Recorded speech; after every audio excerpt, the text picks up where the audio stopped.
اللہم صلی علی محمد وعلی آل محمد کما صلیت علی ابراہیم وعلی آل ابراہیم انک حمید مجید اللہم بارک علی محمد وعلی آل محمد کما بارکت علی ابراہیم وعلی آل ابراہیم انک حمید مجید اما بعد فإن خیر الحدیث کتاب اللہ وخیر الہدی ہدی محمد صلی اللہ علیہ وسلم وشر الامور محدثاتها وکل محدثۃ بدعۃ وکل بدعۃ ضلالہ وکل ضلالۃ فی النار۔ اعوذ باللہ السمیع العلیم من الشیطان الرجیم من ہمزہ ونفخہ ونفثہ بسم اللہ الرحمن الرحیم۔ یا ایہا الذین آمنوا اذا قیل لکم تفسحوا فی المجالس فافسحوا یفسح اللہ لکم وَإِذَا قِيلَ انشُزُوا فَانشُزُوا يَرْفَعِ اللَّهُ الَّذِينَ آمَنُوا مِنْكُمْ صدق اللہ العظیم۔ حمد و ثنا اللہ رب العالمین کی پاکیزہ ذات کے لیے، درود و سلام سید الرسل رہبر سبل ہادی کل ختم الرسل پوری کائنات کی ہادی و مرشد جناب محمد الرسول اللہ صلی اللہ علیہ وآلہ وسلم کی پاکیزہ اطہر اور مقدس ذات کے لیے۔ مجلس کے آداب سے متعلق آج ہماری یہ چوتھی محفل ہے، چوتھی سیریز ہے۔ آج کی گفتگو میں ہمارا عنوان یہ ہے کہ انزال الناس منازلہم، جیسا کہ امام ابی داود نے ایک باب باندھا ہے کہ لوگوں کو ان کے مرتبہ مقام کے مطابق عزت دینا۔ کسی کے پاس علمی لحاظ سے مرتبہ مقام زیادہ ہوتا ہے، کسی کے پاس علاقے کی نمائندگی کے طور پر مرتبہ مقام ہوتا ہے، جیسا کہ کسی علاقے کا چودھری، وڈیرا، سردار، کسی کے پاس اس کی خدمات کے طور پر مرتبہ مقام ہوتا ہے۔ مثال کے طور پہ ایک آدمی علاقے کا سوشل ورکر ہے، علاقے کے کام بڑے کرواتا ہے، اس کے پاس کچھ سیاسی عہدہ نہیں، کچھ چودراہٹ نہیں، ویسے ہی علاقے کے لوگوں کی خیر خواہی کے طور پہ زیادہ تر نیکی کے کاموں میں پیش رہتا ہے، لوگ اس کی عزت کرتے ہیں۔ اس لحاظ سے تو کسی کے مرتبہ مقام کے لحاظ سے اس کی عزت افزائی کرنا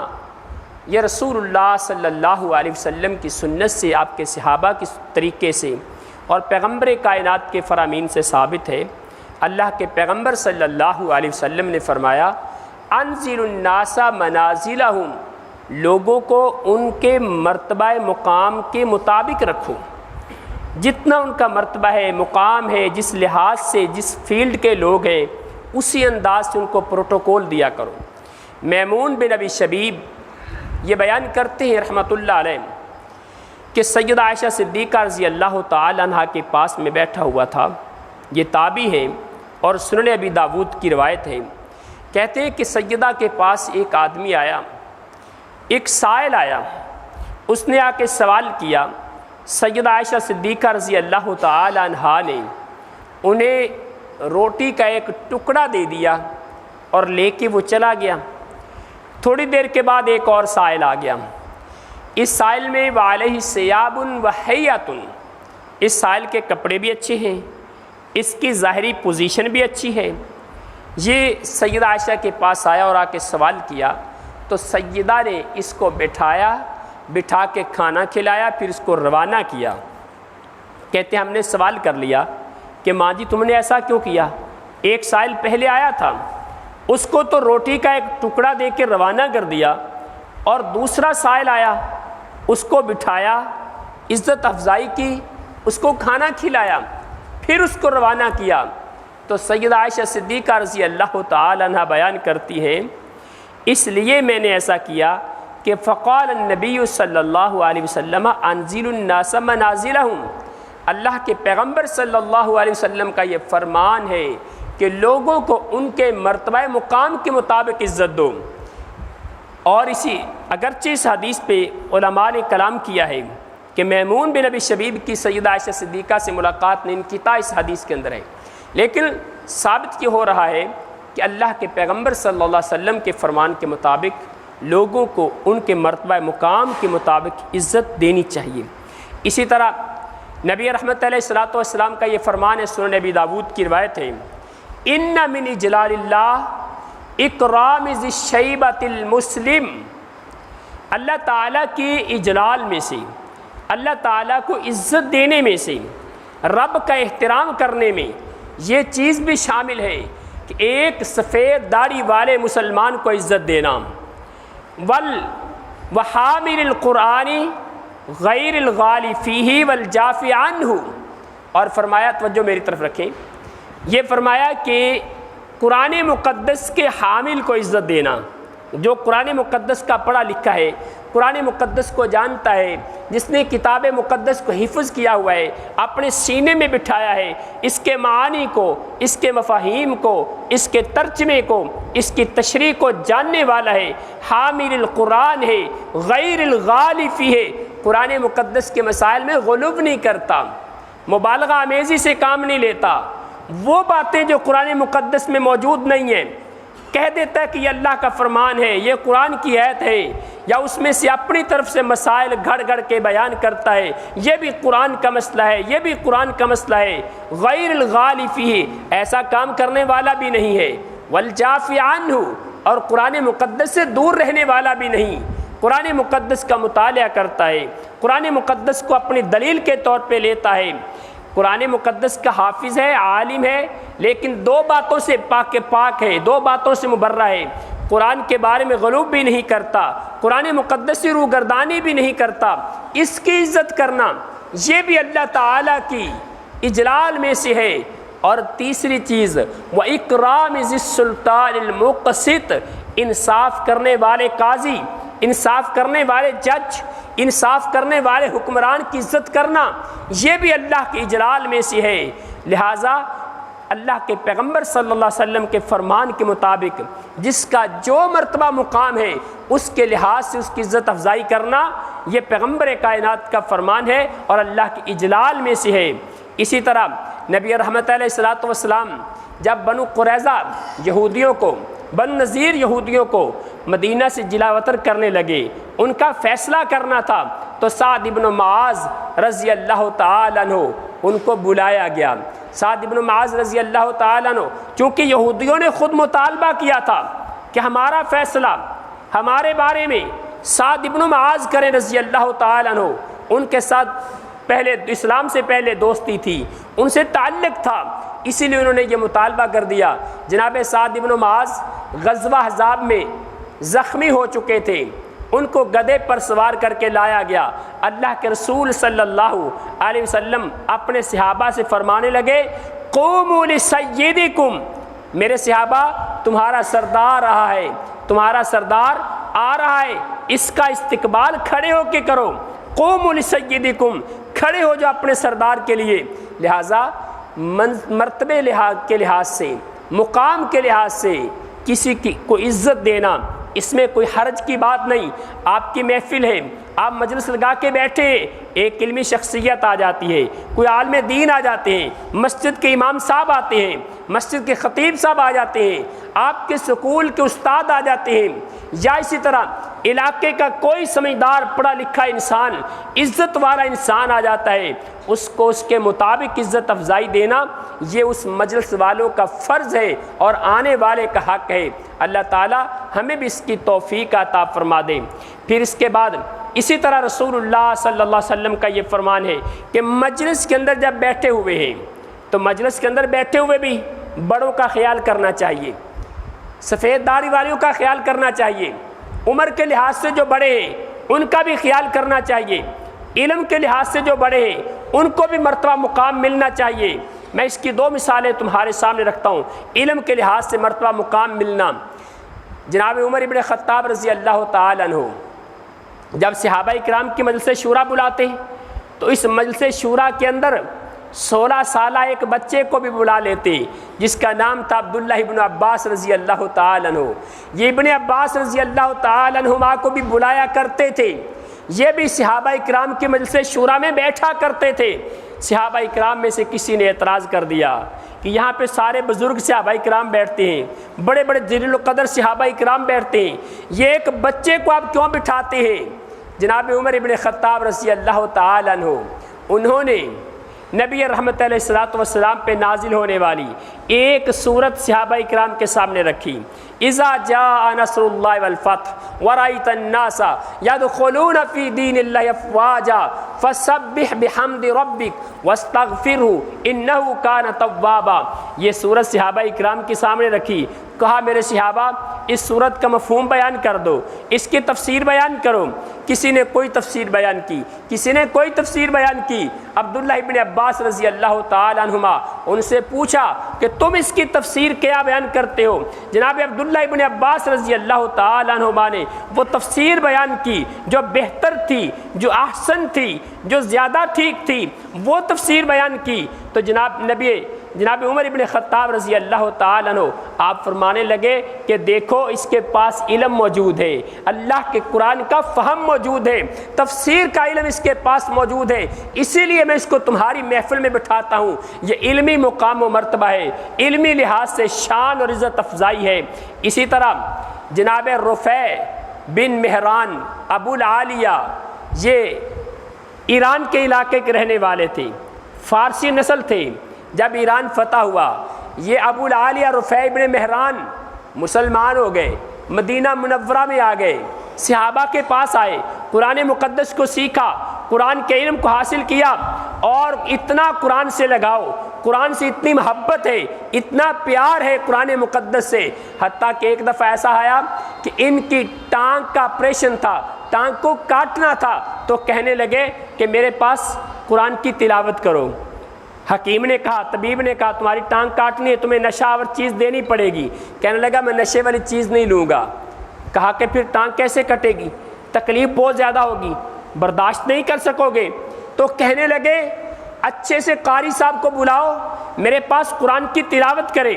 قاری صاحب آئے، قرآن مقدس پڑھنا شروع کر دیا، حتیٰ کہ طبیب نے ٹانگ کاٹ دی۔ قرآن مقدس کو سننے کا اتنا شوق تھا، قرآن مقدس اتنی محبت تھی، طبیب نے ٹانگ کاٹی، ادھر قرآن کی تلاوت ختم ہوئی تو طبیب سے کہنے لگے کہ تم نے میری ٹانگ کاٹی کیوں نہیں، جبکہ وہ تو ٹانگ کاٹ چکا تھا۔ اتنا قرآن سے پیار ہے۔ جب یہ عبداللہ ابن عباس رضی اللہ تعالیٰ عنہما کے پاس آیا کرتے تھے مکہ مکرمہ کے اندر عبداللہ ابن عباس کی نشست پہ، تو جناب عبداللہ ابن عباس رضی اللہ تعالیٰ عنہما خود اٹھ کر ان کو اپنی سیٹ پر بٹھا دیا کرتے تھے، اپنی جگہ پر بٹھا دیتے تھے۔ قریش کے لوگ اس بات پہ اعتراض کرتے تھے، قریش کے لوگ رفیع ابن مہران کو گھوریوں سے دیکھا کرتے تھے، گھور کے دیکھا کرتے تھے کہ عبداللہ ابن عباس کی سیٹ پر تم کیوں بیٹھے ہو، تمہیں اٹھنا چاہیے یہاں سے۔ جناب عبداللہ ابن عباس رضی اللہ تعالیٰ عنہما کو پتہ چل گیا کہ قریشی اس بات کو پسند نہیں کرتے کہ میری سیٹ پہ فارسی نسل کا ایک نوجوان بیٹھے، میری سیٹ پہ ایک غلام بیٹھے آ کے۔ جناب عبداللہ ابن عباس رضی اللہ تعالیٰ عنہما قریشیوں کو مخاطب کر کے کہنے لگے، رفع اللہ بالقرآن رفیع بن مہران، اللہ تعالیٰ نے رفیع بن مہران کو قرآن کی وجہ سے عظمت اور رفعت عطا فرما دی ہے، یہ بلندی عطا فرما دی ہے، کیونکہ ان کے پاس علم موجود تھا، ان کے پاس قرآن کا فہم موجود تھا، ان کے پاس قرآن کی محبت موجود تھی۔ تو جناب عبداللہ ابن عباس رضی اللہ تعالیٰ عنہ ان کی عزت کرتے اور ان کو اپنی جگہ پر بٹھایا کرتے تھے۔ عمر کے لحاظ سے بھی عزت کرنی چاہیے۔ اس کی دو مثالیں آپ کے سامنے رکھتا ہوں، بات کو ختم کرتا ہوں۔ اس کی پہلی مثال، نبی رحمت علیہ الصلوۃ والسلام نے ایک دن اپنے صحابہ کی محفل میں، صحابہ کی مجلس میں پیغمبر کائنات نے قرآن مقدس کی آیات پڑھی، مثل کلمۃ طیبۃ کشجرۃ طیبۃ اصلها ثابت وفرعها فی السماء تؤتی اکلها کل حین باذن ربها۔ یہ آیات پڑھی سورہ ابراہیم کی، اور اپنے صحابہ سے سوال کیا، میرے صحابہ بتاؤ یہ کون سا درخت ہے جس درخت کی مثال اللہ تعالیٰ نے پاکیزہ کلمے سے دی ہے، یہ کون سا درخت ہو سکتا ہے؟ صحابہ اکرام خاموش ہیں، بڑے بڑے صحابہ اکرام، جناب صدیق اکبر موجود ہیں، عمر فاروق موجود ہیں، عثمان و ذی النورین موجود ہیں، علی بن ابی طالب موجود ہیں، یہاں پہ سارے بڑے بڑے صحابہ اکرام موجود ہیں، لیکن سارے خاموش ہیں۔ اللہ کے پیغمبر نے بتایا میرے صحابہ یہ کھجور کا درخت ہے۔ جب یہاں سے محفل برخاست ہو گئی، اٹھ کے چلے گئے۔ عبداللہ ابن عمر رضی اللہ تعالی عنہما، جناب عمر رضی اللہ تعالی عنہما سے کہنے لگے، ابو جی جب اللہ کے پیغمبر نے سوال کیا تھا بتاؤ یہ کون سا درخت ہے، تب میرے ذہن میں آ گیا تھا، میرے ذہن میں موجود تھا کہ یہ کھجور کا درخت ہے۔ کہا بیٹے تو پھر تم نے وہاں بتایا کیوں نہیں؟ اگر تم بتا دیتے تو میرے لیے سرخ اونٹوں سے بھی زیادہ خوشی کا موقع تھا، میں نے اتنا خوش ہونا تھا کہ میرے بیٹے نے ایک سوال کا جواب دیا ہے۔ کہا ابو جی وہاں پہ بڑے بڑے صحابہ اکرام موجود تھے، ان بڑے صحابہ کے سامنے مجھے بولتے ہوئے شرم محسوس ہوئی ہے۔ یہ عزت ہے، عزت افزائی کرنی چاہیے بڑے لوگوں کی۔ دوسری حدیث صحیح بخاری کی بیان کرتا ہوں، پیغمبر کائنات کا جب خیبر والوں کے ساتھ آپ کا صلح کا معاہدہ ہوا تو اس کے بعد صحابہ اکرام نے وہاں پہ آنا جانا شروع کر دیا۔ صلح کا معاہدہ چل رہا تھا، خیبر فتح ہو چکا تھا۔ نبی علیہ الصلوۃ والسلام کے دو صحابی، ایک عبد الرحمن بن سہل اور دوسرے محیصہ بن مسعود رضی اللہ تعالی عنہ، یہ دو صحابہ اکرام خیبر گئے۔ وہاں پہ عبد الرحمن بن سہل رضی اللہ تعالی عنہ وہاں پہ قتل ہو گئے، شہید ہو گئے، کسی نے قتل کر دیا انہیں۔ محیصہ کو پتہ چلا، محیصہ چونکہ اپنی زمینوں پہ چکر لگانے کے لیے چلے گئے تھے، عبد الرحمن بن سہل اپنے دوستوں کے پاس چلے گئے۔ جب یہ اس کو ملنے کے لیے آئے تو دیکھا کہ خیبر کے چوک کے اندر، خیبر کے ایک رستے میں عبد الرحمن بن سہل قتل ہوئے پڑے، تو محیصہ بڑے پریشان ہوئے۔ وہاں سے رسول اللہ صلی اللہ علیہ وسلم کے پاس آ گئے اور ان کے اہل خانہ کو بھی بتایا کہ نبی علیہ الصلوۃ والسلام کے پاس عبداللہ بن سہل، عبد الرحمن بن سہل کے بھائی عبداللہ بن سہل، یہ بھی نبی علیہ الصلوۃ والسلام کے پاس آئے بات کرنے کے لیے، اور محیصہ بن مسعود اور حویصہ بن مسعود، یہ دونوں بھائی بھی اللہ کے پیغمبر کے پاس آ گئے۔ اللہ کے نبی کو جا کے ساری بات بتائیں گے کہ اللہ کے رسول یہ معاملہ بنا ہے، ایسا کیس بنا ہے۔ اللہ کے نبی صلی اللہ علیہ وسلم کو بتانے کے لیے ایک عبد الرحمن بن سہل کے بھائی عبداللہ اور دوسرے مسعود بن زید کے دونوں بیٹے حویصہ اور محیصہ، یہ دونوں آ گئے۔ نبی علیہ الصلوۃ والسلام کے پاس جب پہنچے نا تو عبداللہ بن سہل نے بات کرنا شروع کر دی، اور عبداللہ کے بارے میں حدیث کے الفاظ کیا ہیں؟ فَهُوَ أَحْدَثُ الْقَوْمِ، یہ بڑی اچھی بات کرنے والا تھا، بات کرنے میں بڑا ماہر تھا۔ کئی لوگ ہوتے ہیں نا وہ بات چند لفظوں میں ختم کر دیتے ہیں، جیسے کہ یہاں پر میرے سے بات جلدی ختم نہیں ہوتی، لمبی بات کر لیتا ہوں، اور ہمارے دوسرے جو دوست ہیں پروفیسر عثمان جاوید صاحب، مجھے تو رشک آتا ان پہ کہ چند منٹوں میں اپنی بات مکمل کر دیتے ہیں۔ اللہ تعالیٰ نے کمال دیا ہوتا ہے، ایک ملکہ دیا ہوتا ہے ہر بندے کو۔ عبداللہ بن سہل بات کرنے کا بڑا کمال کا ماہر تھا، یہ بات کرنے لگا لیکن عمر میں چھوٹا تھا۔ محیصہ اور حویصہ دونوں عمر میں بڑے ہیں، تو اللہ کے رسول نے کیا فرمایا؟ کبیر کبیر کبیر، پہلے بڑے کو بات کرنے دے،